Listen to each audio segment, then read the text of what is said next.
Bom, pessoal, na nossa aula de hoje, nós iremos trabalhar um pouquinho sobre com um elemento que é bem importante na hora de construirmos a nossa redação. Esse elemento ele já deve aparecer na introdução, no nosso primeiro parágrafo da redação, tá bom? Que é a tese, tá bom? É aquilo que muita gente tem dificuldade e acaba muitas vezes não apresentando. E eu tenho observado nas redações de vocês, primeiro, ainda tem alunos escrevendo o texto dissertativo argumentativo sem apresentar aquela estrutura de introdução, desenvolvimento e conclusão. Pessoal, essa estrutura acontece da seguinte forma: nós apresentamos um parágrafo para a introdução, tá?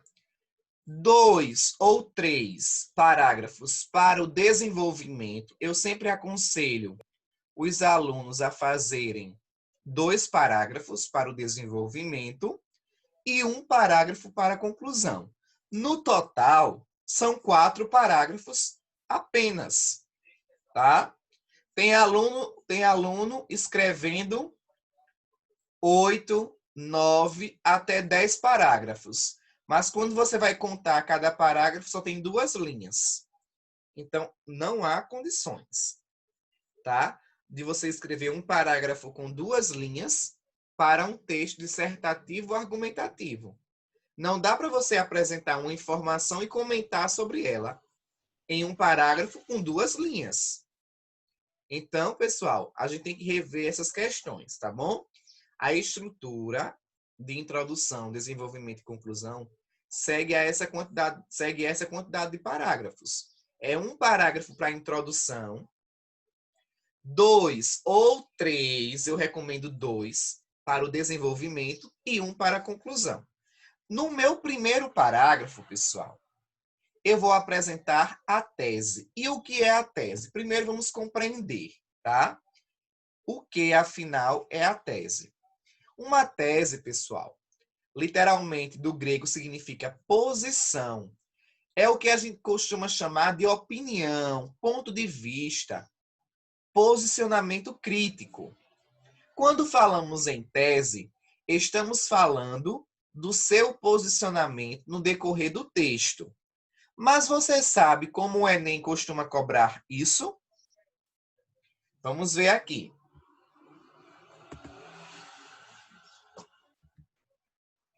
Primeiro, deixa eu minimizar aqui para não cobrir os slides. O Enem espera que você apresente a sua tese já na introdução, ou seja, no seu parágrafo inicial. Além de trazer uma contextualização sobre o assunto, ou seja, além de mostrar uma alusão histórica, a citação de um filme, a citação de uma música, de um argumento de autoridade, além de contextualizar o tema, você apresenta a tese já na introdução, tá? Você deve se posicionar a respeito daquilo que será abordado. Isso é importante, pois é a partir desse ponto que a sua argumentação ao longo do texto vai ser desenvolvida. Exemplo, digamos que no meu parágrafo da introdução, dentro do tema que eu propus para vocês fazerem a redação, que foi os desafios para a erradicação do analfabetismo no Brasil, eu vou falar especificamente sobre os negros que são excluídos, que ainda sofrem preconceito na nossa sociedade e, consequentemente, têm menos oportunidades de trabalho. E vou falar sobre os idosos, tá? Então, a minha tese vai ser voltada para esses 2 grupos.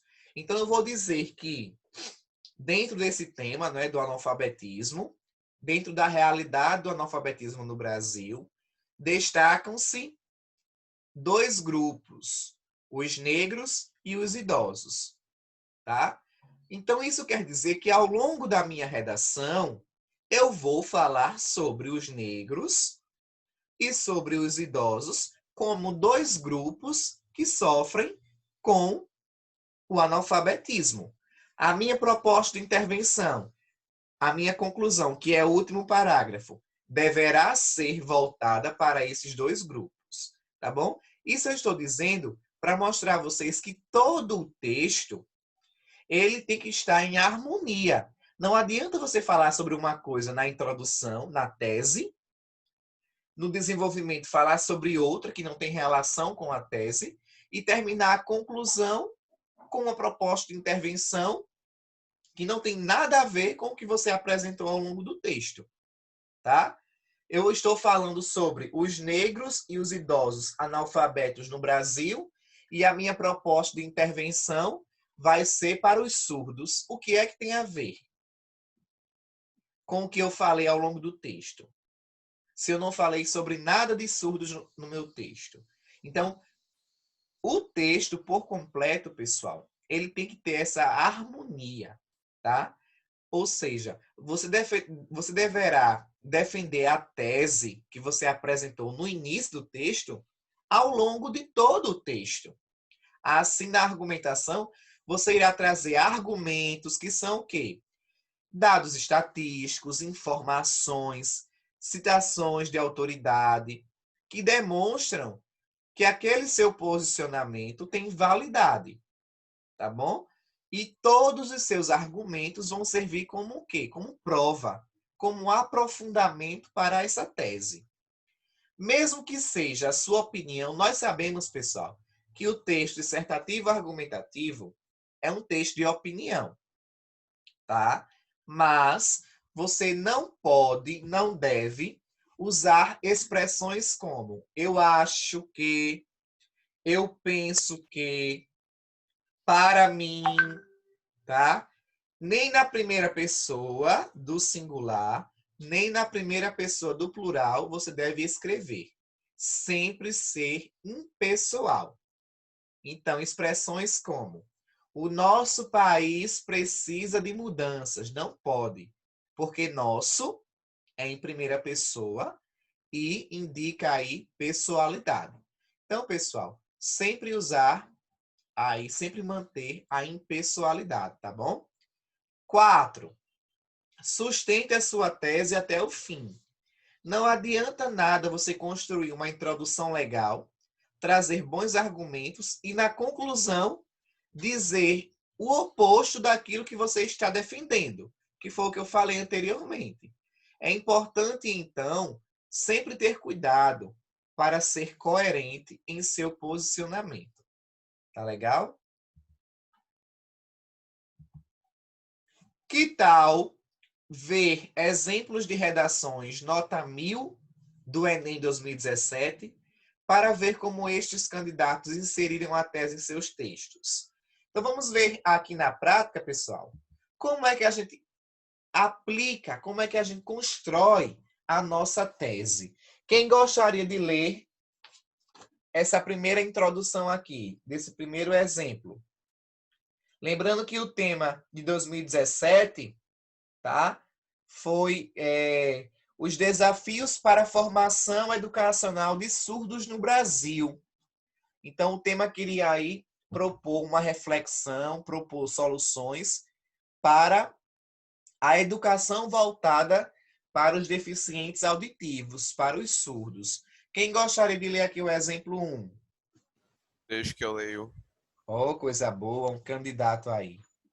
Na mitologia grega, Sísifo foi condenado por Zeus a rolar uma enorme pedra morro acima eternamente. Todos os dias, Sísifo atingia o topo do rochedo, contudo é vencido pela exaustão. Assim a pedra retornava à base.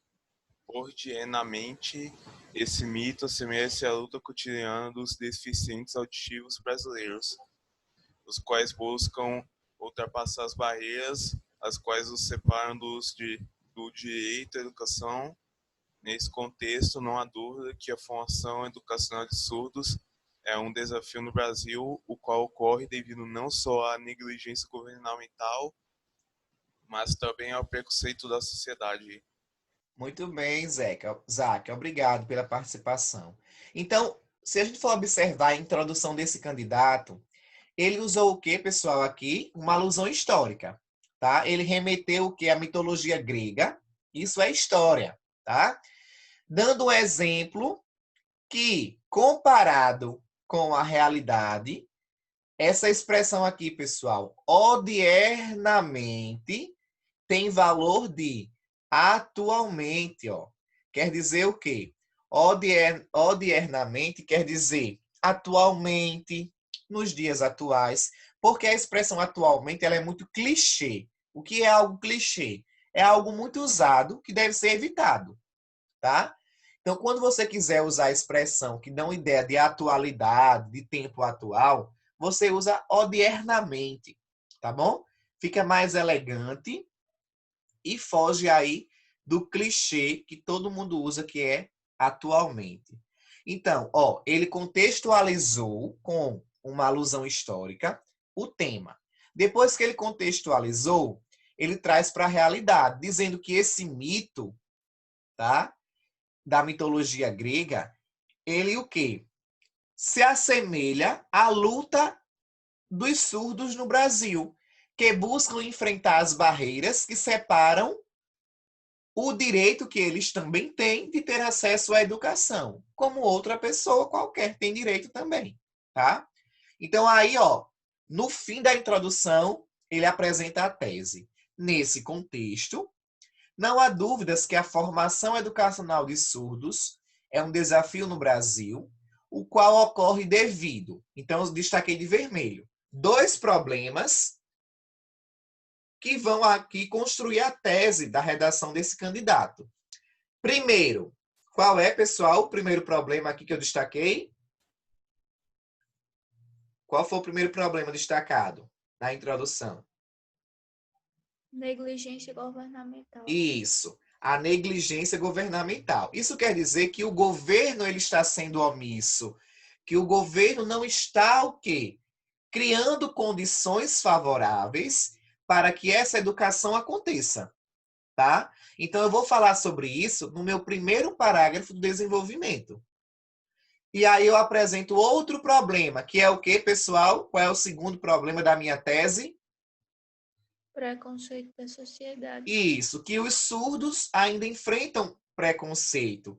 Preconceito esse que gera o quê? Desemprego, falta de oportunidades no mercado de trabalho para eles, não é? Então observe que já na tese eu lanço dois problemas. Quando você pensar em tese, você pensa nisso.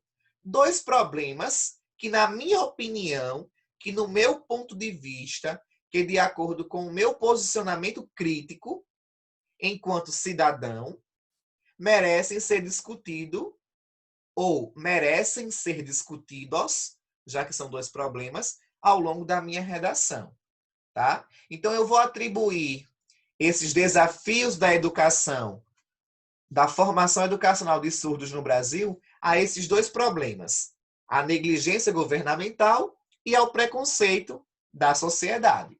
Tá bom? Vamos ver aqui outro exemplo de tese na redação. Quem gostaria de ler o segundo exemplo?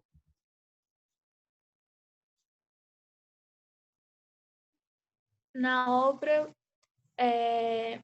Memórias Póstumas de Brás Cuba, o realista Machado de Assis expõe, por meio da repulsa do personagem principal em relação à deficiência física, ela era coxa, a maneira como a sociedade brasileira trata os deficientes. Odiernamente, mesmo após avanços nos direitos desses cidadãos, a situação de exclusão e preconceito permanece e se reflete na precária condição da educação ofertada aos surdos do país, a qual é responsável pela dificuldade de inserção social desse grupo, especialmente no ramo laboral. Muito bem. Então, ó, já nesse segundo exemplo, nós temos aqui a citação de uma alusão histórica, né? Aliás, desculpa, a citação de uma obra literária. A alusão histórica foi no exemplo anterior. Nós temos aqui a citação da obra Memórias Póstumas de Brás Cubas, que é um grande livro do escritor, né, Machado de Assis, que é um grande ícone da nossa literatura, onde o candidato ele vai comparar o personagem do livro, que era deficiente físico, tá? Com a realidade dos surdos do nosso país. Odiernamente, olha aqui também aparecendo a expressão odiernamente, quer dizer o quê? Nos dias atualmente, mesmo após avanço nos direitos desses cidadãos, essa exclusão e o preconceito permanece. E se reflete onde? Na precária condição de educação ofertada aos surdos no país, a qual é responsável pela dificuldade de inserção social desse grupo, especialmente no ramo laboral. Ou seja, se não tem uma educação de qualidade, consequentemente, esses surdos não terão a oportunidade de emprego, né? Não serão inseridos na sociedade enquanto trabalhadores de um ramo laboral, tá? Então, isso aqui é o que vai ser defendido ao longo da redação. Vamos ver o exemplo 3. Lívia, obrigado pela leitura. Quem gostaria de ler o exemplo 3? Eu leio. Muito bem, Arthur. Leia aí, por favor. Durante o século XIX, a vinda da família real ao Brasil trouxe consigo a modernização do país, com a construção das escolas e universidades. Também, na época, foi inaugurada a primeira escola voltada para a inclusão social de surdos. Não se vê, entretanto, na sociedade atual, tal valorização educacional relacionada à comunidade surda, posto que os embates que impedem sua evolução tornam-se cada vez mais evidentes. Desse modo, os entraves para a educação de deficientes auditivos denotam um país desestruturado e uma sociedade desinformada sobre sua composição bilíngue. Muito bem, obrigado, viu, Arthur?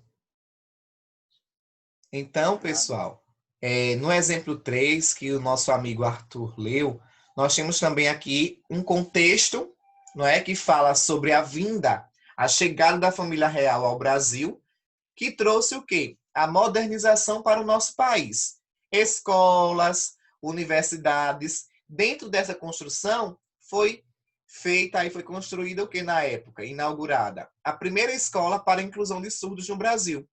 Tá? Então, o candidato usou o quê? Uma alusão histórica. Ele usou o quê?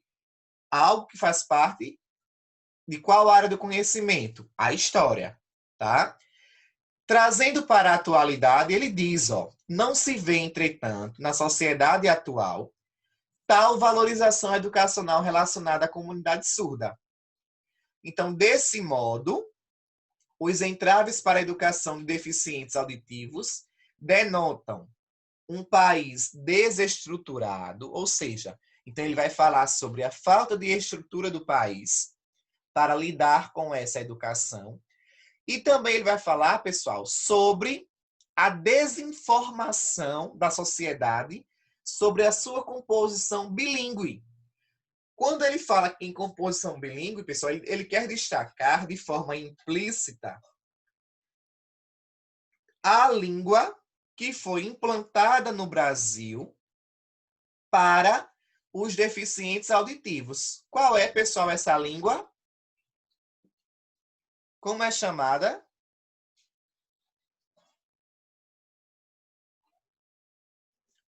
Vocês sabem. Eu sei que vocês Qual sabem. língua? Oi? Qual língua? Que foi implantada para os surdos no Brasil. A de sinais? Isso. A Libras, não é? Que é a língua brasileira de sinais. Então, nós temos hoje uma língua voltada para este grupo, que são os grupos, isso mesmo, Aniela, a Libras. Nós temos aqui uma língua que foi implantada no Brasil para atender a este grupo, tá? Então, muitas vezes, o que acontece? A sociedade ainda é desinformada sobre essa composição bilíngue. Então, o candidato aqui, ele vai falar sobre isso ao longo dos seus parágrafos de desenvolvimento, e quando ele for escrever a sua conclusão, a sua proposta de intervenção, com certeza ele deve falar sobre uma solução voltada para o ensino de Libras no Brasil, e ele vai falar sobre políticas públicas, já que ele disse na introdução que nós temos aí, não é? A realidade de um país desestruturado, educacionalmente falando. Então, ele vai falar sobre o quê? Políticas públicas voltadas para a educação de surdos no Brasil, tá? Então, observe que ao longo do texto, aquilo que foi apresentado na tese, na minha introdução, vai sendo desenvolvido, tá bom? Eu trouxe aqui, pessoal, a estrutura, tá? Um esqueleto da redação. Como a gente pode ver nos exemplos, em geral, a tese, ela vem depois de uma contextualização. Quando eu falo em contextualização, eu estou falando em quê? Em uma alusão histórica, em uma citação de filme, de série, música, um poema, um livro, tá? Da literatura brasileira. Oi? Em relação a filmes e séries, quais filmes e séries o senhor recomenda para a gente assistir? Tipo, ficção científica, como ação? Quais são os filmes que a gente pode assistir que são mais abordados no Enem? São filmes e séries que trazem problemas sociais, tá? Já que a redação do Enem, ela traz problemas sociais. Então, são filmes que abordam, não é, temas como preconceito, temas como, por exemplo, o bullying, temas voltados para a exclusão, tá? Temas que sejam dentro dessa área social, já que o Enem sempre vai trazer, pessoal, problemas relacionados, tá, à sociedade brasileira especificamente. Nunca espere um tema voltado para um problema sobre os Estados Unidos, sobre a Inglaterra. Não, são temas voltados para o Brasil, mas que, de um modo geral, são temas sociais, que não só o Brasil, como outros países enfrenta, tá? De um modo geral. Então, depois que você faz essa contextualização, aí sim é hora de apresentar a tese no fim da sua introdução.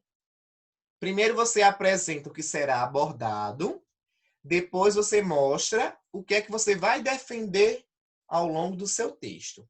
Então, nós temos aqui a estrutura da redação. Um parágrafo de apresentação, onde nesse parágrafo você apresenta o tema por meio dessa contextualização, com o filme, com a música, com a alusão histórica, com a obra literária. Depois que você contextualiza o tema, você vai apresentar a tese, que são as problemáticas sobre as quais você vai desenvolver o seu texto. Tá bom? Professor, depois nós temos... Oi? Eu tenho uma dúvida em relação às minhas redações. Por exemplo, eu estou fazendo uma redação e acaba que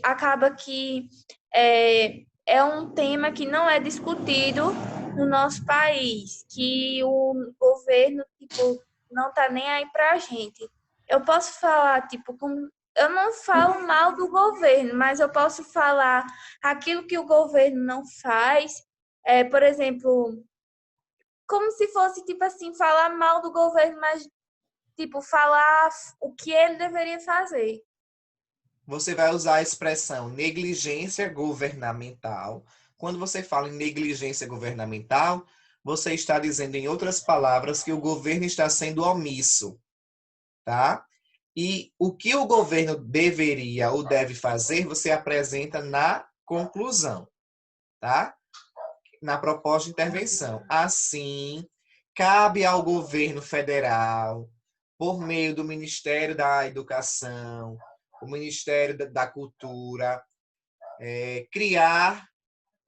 destinar verbas para serem investidas nas escolas públicas. Então, você está o quê? Dizendo qual é o dever do Estado, qual é o dever do governo, né? Na proposta de intervenção.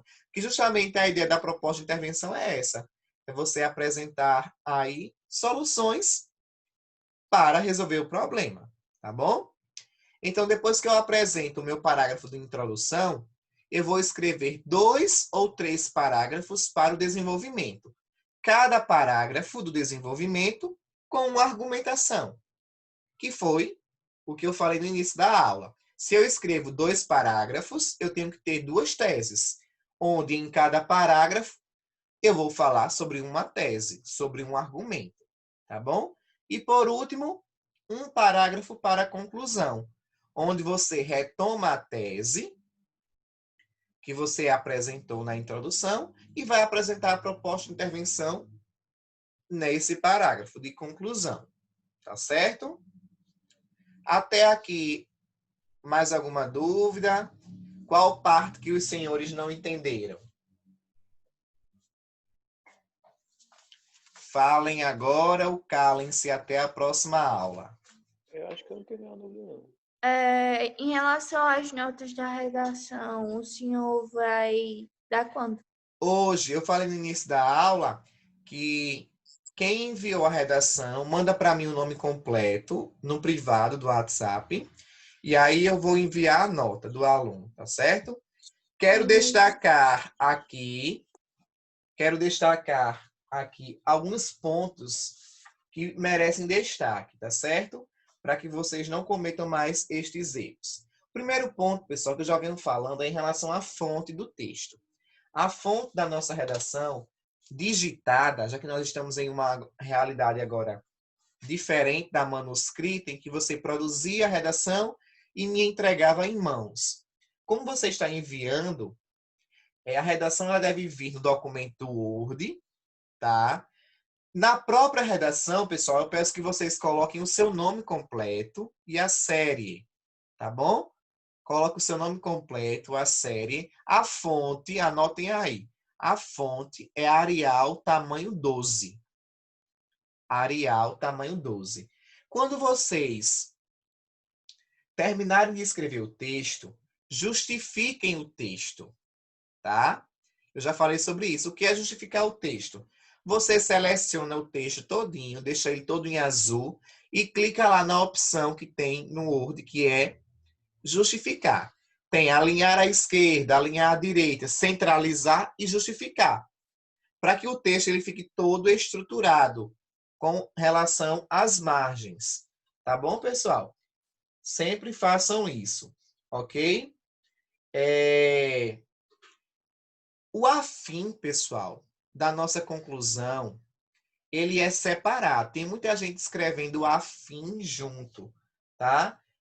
Cabe ao governo, por exemplo, destinar verbas para as escolas públicas, a fim de que a educação brasileira tenha avanços. Ou seja, com o intuito, com o objetivo de que as escolas tenham avanços. Então, esse afim é sempre separado. São algumas pérolas que eu encontrei. O tema era os desafios para a erradicação do analfabetismo no Brasil. Teve aluno que colocou os desafios para a arrecadação. Então, ó, você já começa errando pelo tema. Então, tem que prestar mais atenção em relação a isso. Tá bom, pessoal? A falta dos conectivos que nós trabalhamos na aula passada, naquele bingo. Tá? Todo parágrafo aí de desenvolvimento, de conclusão, tem que começar com um conectivo.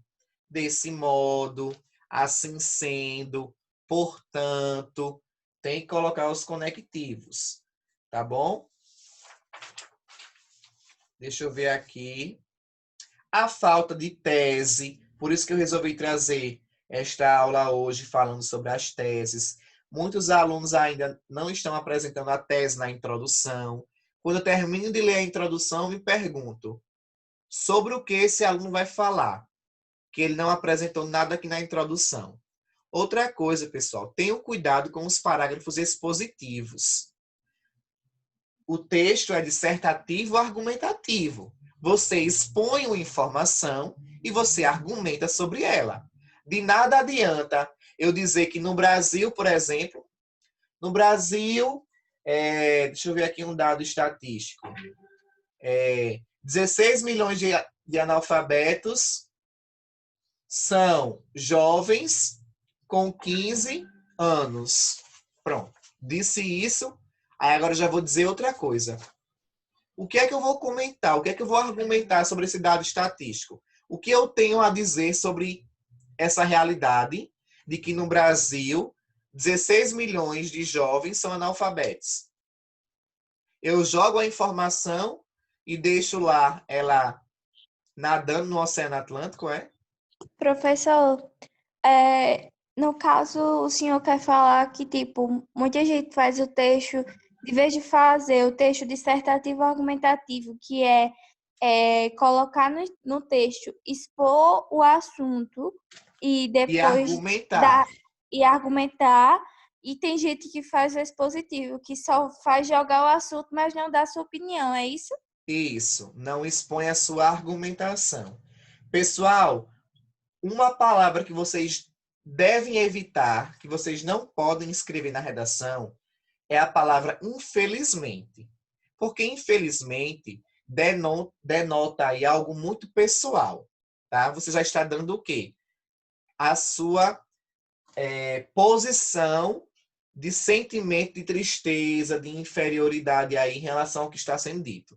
Então, infelizmente, não cabe na redação, tá? Então, teve aluno que começou o parágrafo dizendo: infelizmente, o analfabetismo ainda é um cenário crítico. Então, infelizmente, você não pode usar expressões como é uma realidade triste, é uma realidade infeliz. Essas expressões você não precisa colocar, tá? Aquilo que é infelizmente para você pode não ser para outro, tá bom? Quero destacar, sim, aluno começando com atualmente, nada de atualmente. Como eu já disse na aula, isso é muito clichê. Quero destacar aqui as duas maiores notas da redação. A primeira foi da aluna Lívia Maria. Tirou aí, ó, uma nota 840 na redação. Parabéns para a Lívia Maria. Escreveu a redação muito bem, tá? E em segundo lugar, quero destacar aqui, cadê? A redação de Luana Santos, 720. Continuem assim, tá bom? Tá? Continuem praticando para que a gente possa aí alcançar notas ainda melhores, tá bom? Os demais também devem continuar praticando, porque é a prática que nos leva à perfeição, tá bom? Pessoal, vou encerrar aqui a aula, que o tempo já vai esgotar. Mandem para mim o nome completo de quem enviou a redação no privado para que eu possa enviar a nota. Tá certo, pessoal? Até a próxima aula, então. Um abraço e se cuidem. Tchau. Tchau, tchau.